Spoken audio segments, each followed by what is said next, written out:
Praise the lord. శ్రమలు వచ్చినప్పుడు, ఇబ్బందులు వచ్చినప్పుడు, కష్టాలు వచ్చినప్పుడు ఆయన్ని విడిచిపెట్టేసి చాలామంది ఉన్నారు. కానీ మనం తెలుసుకోవాల్సిన విషయం ఏంటంటే, అలా కష్టం వచ్చినప్పుడు, బాధ వచ్చినప్పుడు, ఇబ్బంది వచ్చినప్పుడు, శ్రమ వచ్చినప్పుడే మనం ఇంకా దేవుని గట్టిగా అనుకోవాలి. అలాంటి సమయంలో విశ్వాసం సన్నగిలిపోతుంది. అల్ప విశ్వాసం అన్నది హృదయం పుట్టుకొస్తూ ఉంటుంది. కాబట్టి అలాంటి సమయంలో అల్ప విశ్వాసం రాకుండా దేవుని తెలుసుకొని దేవుడితో ఇంకా బలంగా మనం పెనుగాడాలి. ఆ రోజు యాకోబు గారు ఎలాంటి దేవుడితో పెనుగాడాలి. ఈరోజు మనం కూడా శ్రమలో, ఇబ్బందులు, కష్టాల్లో ఆయనలాగే పెనుగులాడాలి. అలా నువ్వు ఆయనతో పెనుగులాడగలిగితే దేవునికి నిత్యమైన విశ్వాసం ఇవ్వగలరు. నీకు నిత్య జీవ కిరీటమైన ఇవ్వగలరు.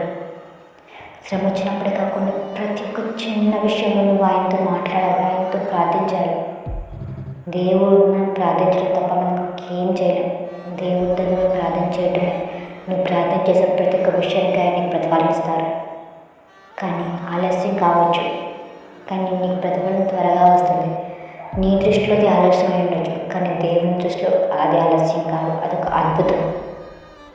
నీ ఇష్టానుసారం కాకుండా దేవుని ఇష్టానుసారం నడుచుకుంటే నీకు అద్భుతాలు త్వరగా జరగబోతుంది. ఆమేన్.